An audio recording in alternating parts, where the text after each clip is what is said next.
वैज्ञानिक चरमोत्कर्ष के इस आधुनिक युग में मनुष्य जीवन को सुविधापूर्ण बनाने वाले नए नए साधनों के निर्माण में व्यस्त है, पर कभी उसने सोचा है कि इन सभी साधनों से अधिक उपयोगी और अनिवार्य साधन कौन सा है, जिसके अभाव में इन सभी साधनों का निर्माण तथा इन साधनों से प्राप्त होने वाले सुख भोगना असंभव है। यह सर्वाधिक उपयोग साधन है हमारा शरीर। से सभी साधनों का उपयोग तभी संभव है जबकि शरीर स्वस्थ हो। शरीर की स्वस्थता निर्भर करती है स्वास्थ्य रक्षा पर। महाकवि कालिदास के अनुसार शरीर माघम खलु धर्म साधनम, अर्थात संसार में कर्तव्य पालन के लिए पहला साधन शरीर ही है। अच्छे स्वास्थ्य की महत्ता। अंग्रेजी में कहावत है हेल्थ इज वेल्थ, अर्थात स्वास्थ्य ही धन है। शरीर ही यदि स्वस्थ नहीं है तो स्वस्थ मन की कल्पना व्यर्थ है। अस्वस्थ मन अस्वस्थ विचारों का आश्रय स्थल है, जो मनुष्य को अविवेकी, अकर्मण्य, क्रोधी और विचार शून्य कर देता है। तभी तो कहा गया है कि पहला सुख निरोगी काया, अर्थात सबसे बड़ा सुख स्वस्थ शरीर है। आत्मा की पवित्रता, शुद्धता एवं स्वच्छता उसके निवास की स्वस्थता और स्वच्छता पर निर्भर करती है। अतः उसे स्वच्छ और शुद्ध रखना अति आवश्यक है। स्वास्थ्य रक्षा के प्रमुख साधन है व्यायाम, संतुलित और नियमित भोजन, स्वच्छता, संयमपूर्ण जीवन और ब्रह्मचर्य पालन। व्यायाम स्वस्थ रक्षा का प्रमुख साधन है। जिस प्रकार किसी मशीन से बहुत समय तक काम न लेने से उसमें जंग लग जाता है और वह उपयोगी नहीं रह जाती, ठीक उसी प्रकार शरीर रूपी यंत्र भी काम न लेने पर अनुपयोगी हो जाता है।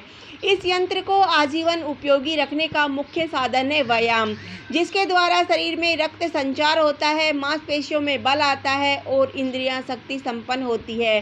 साथ ही शरीर की शिथिलता, मन और मस्तिष्क की निष्क्रियता दूर होती है। शरीर सुगठित होता है, बुद्धि का विकास होता है और मन पर संयम रहता है। इसीलिए व्यायाम नित्य और नियमित करना चाहिए। व्यायाम की मात्रा धीरे धीरे बढ़ानी चाहिए और थकान अनुभव होते ही छोड़ देना चाहिए। भोजन के ठीक पहले और एकदम बाद भी व्यायाम वर्जित है। ब्रह्म मुहूर्त या प्रातःकाल में शुद्ध और खुली हवा में व्यायाम करना अत्यंत लाभकारी होता है। स्वच्छता। स्वास्थ्य रक्षा का दूसरा नियम है स्वच्छता। शुद्ध और स्वच्छ वायु का सेवन भी आयु वृद्धि की औषधि है। शारीरिक स्वच्छता, परिधानों की स्वच्छता, घर और आसपास के वातावरण की स्वच्छता और पीने के जल की स्वच्छता स्वास्थ्य रक्षा के लिए अनिवार्य है। अस्वच्छ होने की अवस्था में पानी को पहले उबालकर स्वच्छ कर लेना चाहिए और तभी इसका सेवन करना चाहिए। शुद्ध भोजन। स्वास्थ्य रक्षा का तीसरा नियम है पौष्टिक, संतुलित और स्वस्थकर भोजन। भूख लगने पर तथा नियमित समय पर ही भोजन करना चाहिए। भोजन सादा, सुपाच्य और साथ ही शारीरिक प्रकृति और ऋतु के अनुसार ही भोजन करना चाहिए। घी, दूध, फल, सब्जी आदि का उपयोग भोजन में पौष्टिकता लाता है। गरिष्ठ और तले हुए पदार्थों का उपयोग कम से कम करना चाहिए। शराब, अफीम, चरस, गांजा आदि नशीले द्रव्यों से बचकर रहना चाहिए।